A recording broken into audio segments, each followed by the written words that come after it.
He knows what to do and He knows where. Sometimes when the night gets long and you question where He's been, sometimes we forget that God is holding for our good. He knows what to do and He knows where. 주는 내 고통하시네.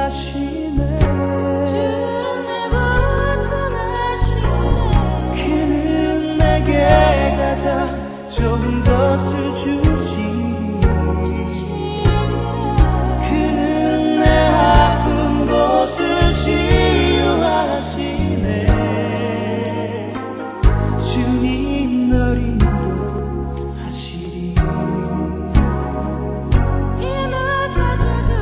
He knows what to do and He knows where. Sometimes when the night gets long and you question where He's been, sometimes we forget that God is holding for our good. He knows what to do and He knows where.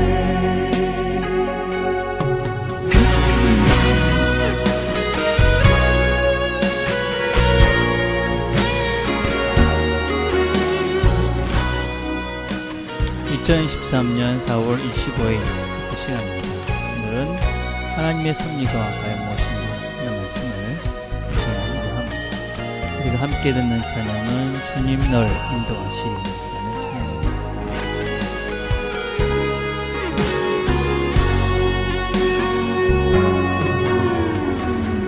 When the circumstance changing you cannot understand, just remember God knows where you are, for His place you reside. He knows what to do and He knows when. He knows what to do.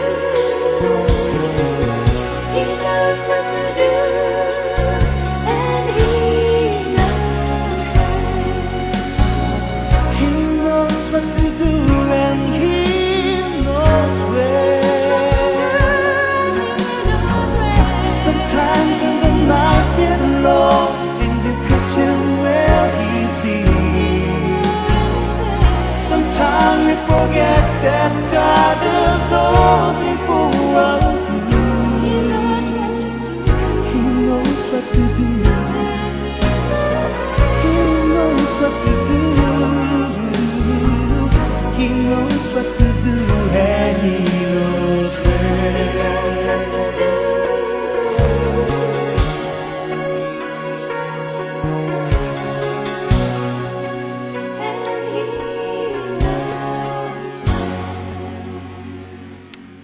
하나님 아버지, 오늘도 하루를 시작합니다. 하나님께서 은혜를 베푸셔서 오늘도 하나님께서 우리를 인도해 가시는 대로 잘 순종하며 따라갈 수 있도록 은혜를 베풀어 주옵소서. 예수님의 이름으로 기도드립니다. 아멘. 함께 나눌 말씀은 마가복음 14장 1절과 2절입니다. 제가 읽겠습니다. 이틀이 지나면 유월절과 무교절이라 대제사 등들과 서기관들이 예수를 흉계로 잡아 죽일 방도를 구하며 이르되 밀란이 날까 하노니 명절에는 하지 말자 하더라. 아멘. 오늘 말씀은 그동안 예수님께서 예루살렘 성전과 또 여러 곳에서 가르치시고 또 자기들의 잘못을 지적했던 이 유대인들, 대제사장들과 서기관들, 이런 장로들이 자기들의 잘못을 회개하고 돌이킬 것이 아니라 예수님을 어떻게 하면 죽일까, 그렇게 구체적인 계획을 세웠다는 것입니다. 그러면서 이들이 세운 계획은 무엇이었냐면 유월절에는 하지 말자. 왜냐하면 유월절에는 많은 사람들이 있고 그 유월절에 혹시 예수님을 선지자로 믿고 있는 사람들이 예수님을 죽이면 반란이 일어날까봐 겁이 나서 그때는 하지 말자, 그렇게 계획을 세웁니다. 그러나 그것은 그들의 계획이었고 사실은 예수님께서는 이미 처음부터 유월절에 어린 양으로 돌아가시게 돼. 그때 돌아가시도록 하나님께서 계획과 섭리 가운데 있었던 일이다라고 할 수 있습니다. 유월절에 어린 양의 피, 그것은 우리가 알다시피 이스라엘 백성들이 출애굽할 때 장자들은 다 죽임을 당했지만 유월절에 피를 발랐던 그 이스라엘 백성들은 죽음을 면한 것 같이 그렇게 대신 죽은 그 어린 양의 피, 그와 동일하게 예수님께서 대신 죽임을 당할 것이다 라는 것을 유월절 어린 양의 예표였다면, 이제 그것을 예수님께서 이루셔야 하기에 예수님은 유월절에 돌아가시도록 되어 있었습니다. 그래서 사람들이 아무리 그날은 하지 말자 그렇게 계획을 세웠지만 실제로 예수님께서는 유월절에 돌아가셨고 그 구약부터 계획되어졌던 그 하나님의 뜻이 이루어진 것이지요. 우리는 인간들이 아무리 계획을 세우지만 하나님의 섭리 가운데 있는 것들은 어떻게 할 수가 없는 것이지요. 그래서 이것을 우리가 하나님의 섭리다. 그래서 하나님의 섭리 가운데 있는 것들을 인간이 어떻게 할 수 없다 하는 것을 우리가 고백하면서 우리의 한계를 인정하고 하나님의 섭리가 무엇인지를 잘 깨달아가는 것은 아주 중요합니다. 근데 우리는 이런 오해들을 합니다. 하나님의 섭리, 하나님의 계획, 이런 것들이 우리의 인생의 모든 것들을 계획해 놓으셨기 때문에 우리는 그 하나님의 그 계획하신 대로만 살아야 되는가 하는 일종의 숙명론조적인 그런 생각들을 하는 경향들이 종종 있습니다. 근데 우리는 이 하나님의 계획이라는 것은 몇 가지 조금은 다른 개념들이 있습니다. 하나님의 뜻이다 이렇게 이야기할 때 오늘 우리가 성경에서 본 것 같이 하나님의 어떤 구속의 계획, 또 자연의 원리, 아침에 해가 뜨고 저녁에 해가 지는 이런 자연의 원리와 같이 하나님의 섭리가 하나님의 주권적으로 처음부터 끝까지 계획되어진 그런 일들이 있습니다. 물론 우리의 구원도 그 중에 하나라고 할 수가 있지요. 그래서 인간이 어떻게 할 수 없는 하나님의 섭리, 하나님의 계획함이 있습니다. 또 하나님의 뜻이라고 이야기할 때 우리가 분명히 또 아는 것은 도덕적인 기준입니다. 우리가 하나님께서 세워놓은 하나님의 뜻이 분명히 있지요. 그래서 하나님께서 무엇을 원하시는지 우리가 사람을 죽이거나 욕하거나 또 거짓말하거나 이런 것과 같이 그렇게 하지 말고 사랑하고 나누고 하는 것이 하나님의 뜻이다 하는 것은 하나님의 또 다른 뜻이다, 뜻임을 우리가 알 수 있는 기준이 됩니다. 근데 우리가 늘 혼란스러운 것은 무엇이냐면 개인을 향한 하나님의 뜻입니다.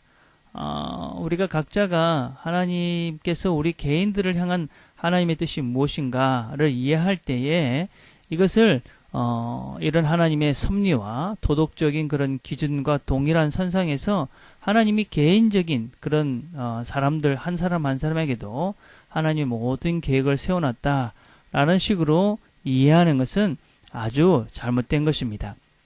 하나님께서는 우리에 대한 계획과 우리를 향하신 하나님의 그런 마음들이 있는 것은 분명합니다. 우리가 하나님의 섭리 가운데 하나님 원하시는 도덕적 기준을 따라서 우리가 바르게 살아가기를 원하시는 것이 하나님의 뜻인 것은 분명하지만 오늘 내가 무엇을 먹고 마시고 어디를 갈 것까지 다 하나님께서 정해놓으셨다라는 것은 잘못된 것입니다. 성경에는 그런 예도 없고 또 그런 것을 하나님께서는 원하지도 않습니다. 그래서 우리는 하나님의 뜻을 알아가는 방법과 또 하나님의 뜻을 알아가기 위해서 어떻게 질문해야 되는가 하는 문제를 잘 생각해 보아야 합니다. 우리가 하나님의 뜻을 알아가기 위해서 개인적인 내 개인을 향한 하나님의 뜻을 알아가기 위해서 우리는 성경의 인도함을 잘 받아야 됩니다. 제가 늘 얘기하는 성경 상식, 그래서 하나님의 섭리와 도덕적 기준과 또 우리가 어떻게 살아야 되는가 하는 것들을 우리가 성경을 통해서 잘 배우면 하나님의 뜻을 잘 알 수 있습니다. 또 우리에게 주어진 환경들, 또 우리가 개인적인 주변의 신앙의 선배들과 또 동지들을 통해서 우리가 하나님의 뜻을 알아갈 수 있고 또 내 나름대로의 내적인 확신과 또 내 내적인 소원함들을 통해서 우리는 하나님의 뜻을 알아갈 수 있습니다.